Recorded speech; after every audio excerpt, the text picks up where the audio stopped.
नमस्कार दोस्तों, मैं वो आदमी हूं जिसने पहली बार कहा कि नेपाल के लोग भीख नहीं मांगते हैं। हाँ दोस्तों, मैं ही वो आदमी हूं जिसने पहली बार कहा कि नेपालियों को भीख मांगते हुए नहीं देख सकते हो। और उस वीडियो को लगभग 6.5 या 7 लाख लोगों ने देखा और उस वीडियो की बड़े चैनलों पर भी कॉपी की गई थी, जहां लाखों इंडियन ने उस वीडियो को देखा। यानी मेरे से ज्यादा, मेरे चैनल से ज्यादा उस वीडियो को दूसरे चैनलों ने दिखाया, जिसे कि लाखों लोगों ने देखा। उससे भारतीयों के दिमाग में एक बात आई कि हाँ, सही बोल रहा है ये आदमी कि नेपाल के लोग भीख नहीं मांगते हैं। नेपाल के लोग मेहनत से खा लेते हैं लेकिन भीख नहीं मांगते हैं। मैं ये बात इसलिए कह रहा हूं कि बहुत सारे नेपाली लोग कह रहे हैं कि मैं नेपाल विरोधी आदमी हूं। दोस्तों, मैं पहाड़ी हूं और पहाड़ी लोग कभी भी गद्दारी नहीं करते हैं, चाहे वो भारत का पहाड़ी हो चाहे वो नेपाल का पहाड़ी हो। पहाड़ी लोग सबसे ज्यादा ईमानदार होते हैं। पहाड़ों में मोटरसाइकिलें, गाड़ी, 4 व्हीलर ऐसे ही सड़क में खड़े करके आ जाते हैं और वो रात भर रहती है, कभी कोई नहीं उठाता है। लेकिन आप प्लेन एरिया में चले जाएंगे तो अपनी गाड़ी आप अनजान जगह पे रात भर नहीं रख सकते हैं, वहां पे लोग उसे उठा देते हैं। पहाड़ी चाहे कहीं का भी हो, वो देश से गद्दारी नहीं करता है। मैं इंडियन पहाड़ी हूं तो अपने देश से कभी भी गद्दारी नहीं कर सकता हूं। दोस्त, पहाड़ी कभी भी देश से गद्दारी नहीं करता है, चाहे वो किसी भी देश का पहाड़ी क्यों न हो। नेपाल के पहाड़ी अपनी देश की आन बान शान के लिए लड़ने को और मरने को तैयार हैं और भारत से संबंध नहीं चाहते हैं। लेकिन नेपाल के मधेसी भारत से संबंध अपने अच्छे चाहते हैं। जबकि दोस्तों, सच बात क्या है, सच हम आपको बताते हैं। नेपाल में लोकतंत्र की स्थापना भारत ने की है। नेपाल में जो हिंदू धर्म का या हिंदू धर्म को नष्ट किया है, सेकुलर बनाया है नेपाल को, वो भारतीय कांग्रेस ने बनाया है। और ये बात हम बार बार कह रहे हैं। 3 साल पहले भी यही बात कहे थे और आज भी यही बात कहे हैं। हम कुछ वीडियो डिस्क्रिप्शन में डाल देते हैं, आप उनको सुन लीजिएगा। नेपाल की भलाई भारत के साथ है कि चीन के साथ है? हम दोस्तों सच कहेंगे, झूठ नहीं कहेंगे, किसी का पक्ष नहीं लेंगे, क्योंकि मीडिया स्वतंत्र होती है और किसी का पक्ष हम बिल्कुल नहीं लेंगे। नेपाल की जो भलाई है, पहाड़ियों की भलाई है, वो चीन के साथ में है और मधेसियों की जो भलाई है वो भारत के साथ में है। क्योंकि मधेसी लोगों के जो संबंध है वो बिहार से बेटी और रोटी के हैं। कोई भी देश अपने अस्तित्व को बचाना चाहता है। नेपाल पहाड़ियों का देश है और वो अपने अस्तित्व को बचाना चाहते हैं, क्योंकि बहुत सारे मधेसी लोगों को जो कि इंडिया से आए थे, उनको नेपाल में नागरिकता मिल गई है। और सच कहें, जो नेपाल के ओरिजिनल मधेसी हैं, थारू जैसे लोग, वो नेपाल को सपोर्ट करते हैं। लेकिन जो इंडिया से नेपाल में गए हैं, वो आज भी इंडिया को ही सपोर्ट करते हैं। हमारे पास इसके पुख्ता प्रमाण मौजूद हैं, सबूत मौजूद हैं कि नेपाल के जो मधेसी हैं, जो इंडिया से गए थे, वो इंडिया को सपोर्ट करते हैं और चाहते हैं कि हम इंडिया में मिल जाएं। ये 100% सच है, झूठ नहीं कहा जाएगा, किसी का पक्ष नहीं लिया जाएगा, भारत का भी नहीं लिया जाएगा और नेपाल का भी नहीं लिया जाएगा। हमारे मधेसी मित्रों, हमें माफ करना, हम कहेंगे, सच कहेंगे। क्यों कहेंगे? क्योंकि आपके यहाँ का लड़का है, एक बच्चा है, कर दिया, वो आदमी अनाप शनाप बोलता है कि हमारे साथ में डिबेट में आओ। बच्चों के साथ डिबेट में नहीं आया जाता है। उनको मैं ये कहना चाहता हूं, आप अपने हम उम्र के लड़कों से डिबेट करें, मेरे साथ नहीं। मेरी उम्र उस लड़के के पापा के बराबर होगी, तो हम बच्चों से क्या डिबेट करें? तो दोस्तों, जो कहेंगे सच कहेंगे। नेपाल की जो पहाड़ी समुदाय की भलाई चाइना के साथ में है, ये बिल्कुल 100% सच है।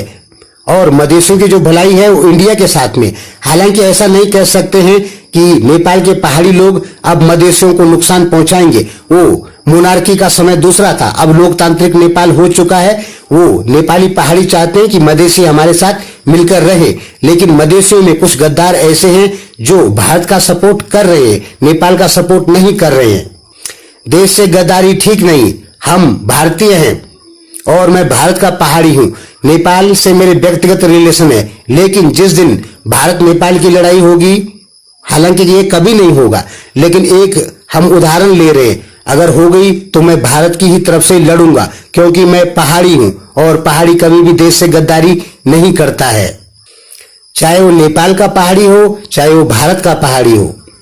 जैसे भारत में कुछ मुस्लिम, कुछ थोड़ा बहुत भारत से गद्दारी कर रहे हैं, वैसे ही नेपाल में कुछ मदेशी नेपाल से गद्दारी कर रहे हैं। वो चाहते हैं कि हम भारत के साथ में मिल जाएं। ऐसे बहुत सारे मदेशी लोग हैं जो चाहते हैं कि हम भारत से मिल जाएं। दोस्तों, मुझे माफ करना, लेकिन ये सच है।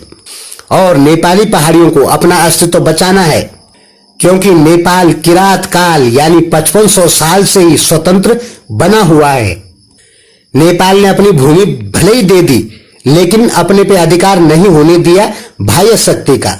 और यहां तक आपको पता होना चाहिए कि मुगलों ने भी नेपाल पे अधिकार नहीं किया। इस्लामिक या इस्लाम के जो हमारे देश में कुछ राजा थे, गुरगिन खान जैसे सेनापति थे, वो नेपाल पर गए थे हमला करने के लिए, लेकिन वहां से उनको भागना पड़ गया, नारायण घाट नाम की जो जगह है। तो नेपाल अपना स्वतंत्र अस्तित्व बनाए हुए है। अब नेपाल को डर किस चीज का है कि मदेशी लोग अगर बढ़ेंगे तो वो नेपाल का विलय भारत में करवा देंगे। हाँ, ये बात बिल्कुल सही है, हम जो कहेंगे सच कहेंगे। मदेशी लोग नेपाल का विलय भारत में करवा सकते हैं। कौन मदेशी लोग? जो भारत से नेपाल में गए, जो नेपाल के असली मदेशी लोग हैं, वो कभी नहीं चाहेंगे कि हम भारत में हमारा विलय हो जाए। लेकिन नेपाल में भारत से गए मदेशियों की संख्या बहुत ज्यादा हो गई है और वो आज भी खाते नेपाल का हैं और गुणगान भारत का करते हैं। हमारे पास एक एक सबूत मौजूद है, जरूरत होगी तो हम दिखा देंगे। तो जो मदेशी लोग भारत से संबंध अच्छा बनाना चाहते हैं वो नेपाल के गद्दार हैं। ये 100% सही है। जो मदेशी लोग भारत नेपाल के संबंध अच्छे करना चाहते हैं वो नेपाल के गद्दार हैं। भारत और नेपाल के संबंध अच्छे होंगे तो धीरे धीरे करके मदेशियों का प्रभाव बढ़ेगा और वो पहाड़ियों को नष्ट कर देंगे,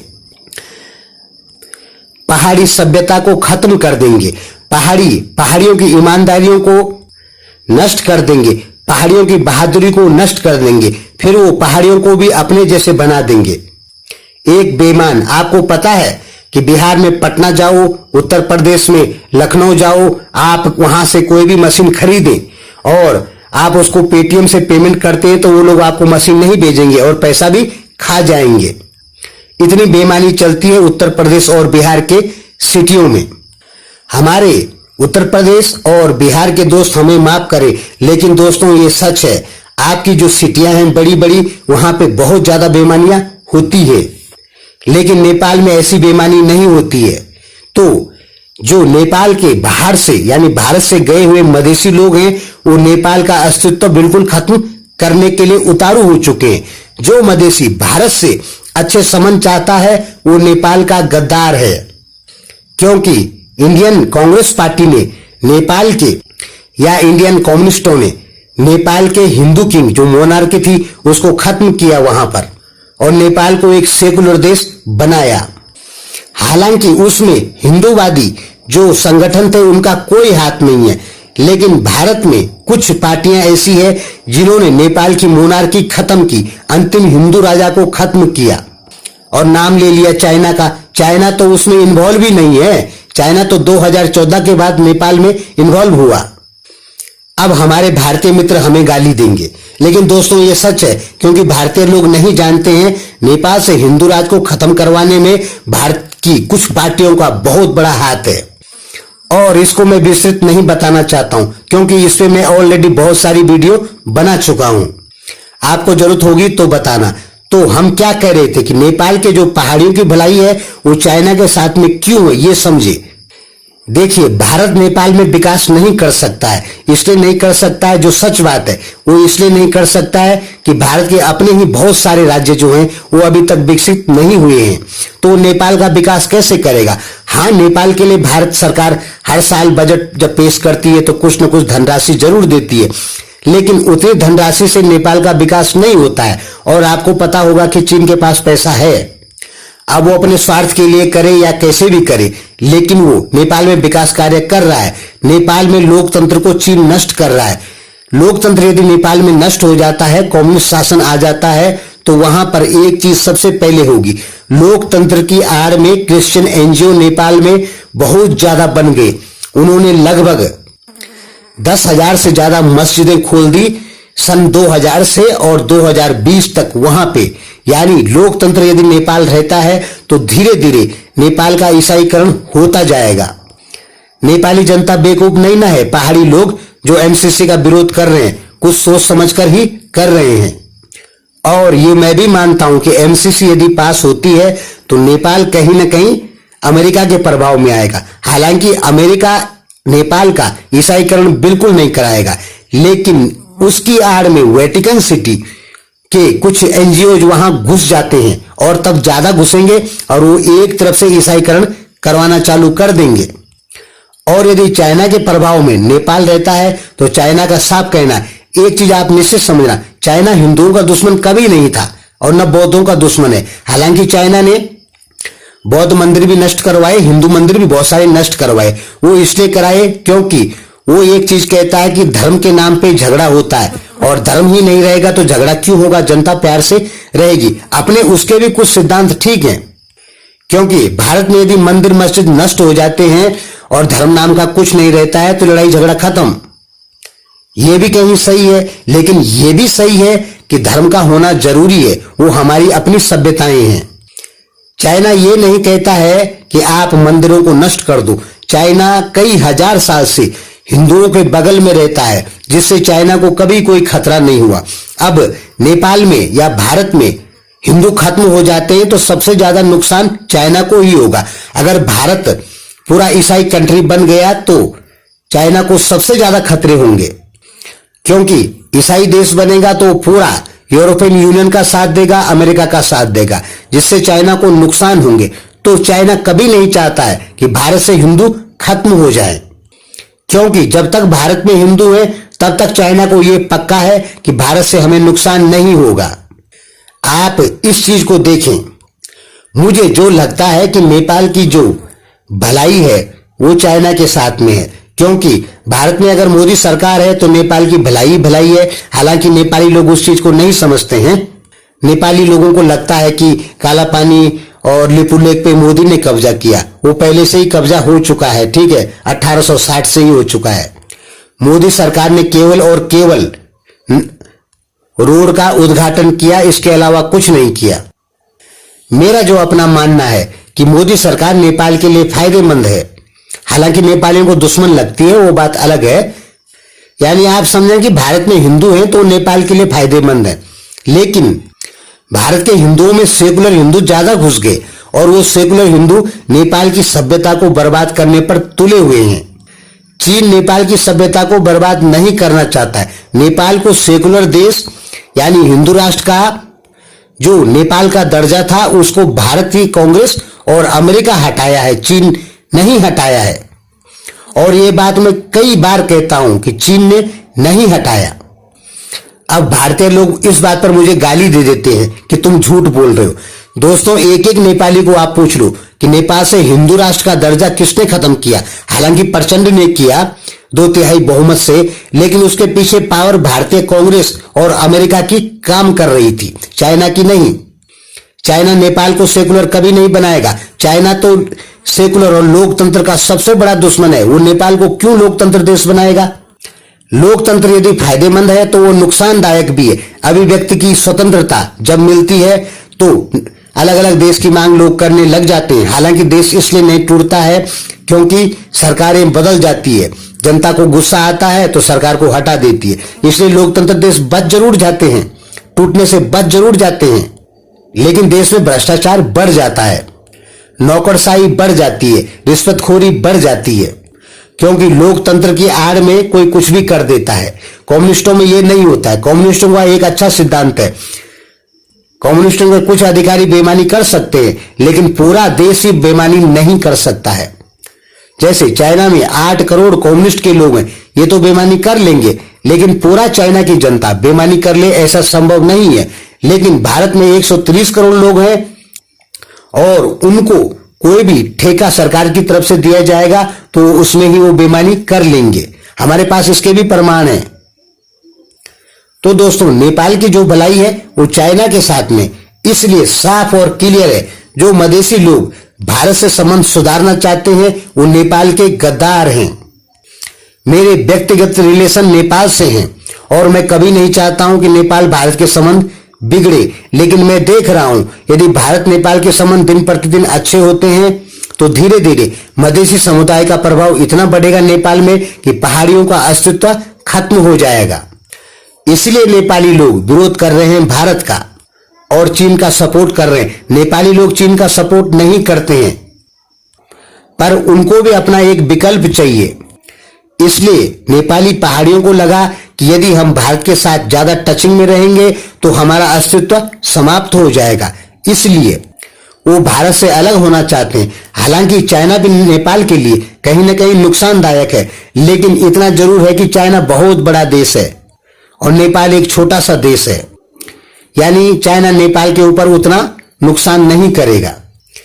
दोस्तों, मैं चाहता हूं कि भारत और नेपाल के संबंध सुधरे, लेकिन दोस्तों भारत और नेपाल के संबंध यदि सुधरते हैं तो भविष्य में कुछ जो इंडिया से गए मधेसी लोग हैं वो पूरी ताकत लगाएंगे कि नेपाल का विलय भारत में करवा दिया जाए, यानी पहाड़ियों का अस्तित्व वो समाप्त करने की ओर जाएंगे। और ये 100% सच है। नेपाल के जो असली मूल मधेसी हैं वो कभी नहीं चाहते हैं कि हम भारत से मिल जाएं, लेकिन जो इंडिया से गए मधेसी लोग हैं जो संबंध सुधारना चाहते हैं भारत के साथ में, वो नेपाल का विलय भारत में करवा देंगे। नेपाल भारत संबंध खराब होने में भारत के उत्तर प्रदेश और बिहार के जो सीमा के जो लोग रहते हैं उनका भी बहुत बड़ा हाथ है। पिल्लर खिसका खिसका के सरकार को कोई जानकारी नहीं है, लेकिन कुछ दोनों तरफ से पिल्लर खिसकाए जाते हैं, जिससे सीमा विवाद ज्यादा बढ़ गया। अब इंडियन लोग मुझे गाली देंगे, लेकिन मैं अपने इंडियन भाइयों को एक चीज बताना चाहता हूं कि देखिए, पहाड़ के जो लोग होते हैं वो सीधे और सरल होते हैं, और प्लेन के जो लोग होते हैं वो सीधे सरल बिल्कुल नहीं होते हैं। वो पहाड़ियों को बेवकूफ समझते हैं और पहाड़ियों के ऊपर अपना थोपना चाहते हैं, यानी प्लेन एरिया के लोग हमेशा चाहते हैं कि हम पहाड़ियों के ऊपर बैठ जाएं। मेरे इंडियन मित्रों को बुरा लग रहा होगा, लेकिन दोस्तों ये सच है। पहाड़ी लोग बहुत सरल होते हैं, सीधे होते हैं, वो बेईमानी करना नहीं जानते हैं। आप हमारे यहाँ आएंगे, हम आपको दिखाएंगे जगह जगह गाड़ियां खड़ी है, रात भर ऐसी खड़ी रहती है, ठीक है। कहीं जंगलों में जाके गाड़ी खड़ी कर दो, उसको 10 दिन तक कोई नहीं उठाएगा, लेकिन आप प्लेन एरिया में ऐसा नहीं कर सकते हैं। प्लेन एरिया में तो ट्रक ही चोरी हो जाते हैं। तो दोस्तों, नेपाल की जो भलाई है वो चीन के साथ ही है, भारत के साथ बिल्कुल नहीं है। ये 100% सच है, क्योंकि भारत में मोदी सरकार जब तक है तब तक तो ठीक है, नेपाल की सभ्यता को नष्ट नहीं करेगी, उसको बचाने का प्रयास करेगी।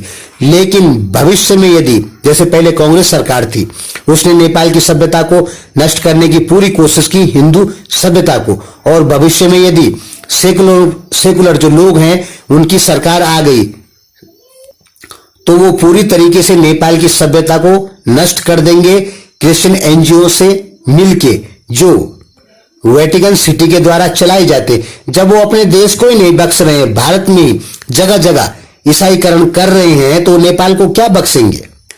जब इन सेकुलर लोगों ने अपने देश को नहीं बख्शा तो नेपाल को बख्शेंगे कभी? वो नेपाल को नहीं बख्शने वाले। वो नेपाल में धड़ल्ले से ईसाईकरण करवाएंगे, यानी नेपाल की सभ्यता को वो नष्ट कर देंगे। तो दोस्तों, हम क्या कहना चाहते हैं, जो मधेसी लोग भारत से संबंध अच्छा चाहते हैं वो नेपाल के गद्दार हैं। बस बात खत्म।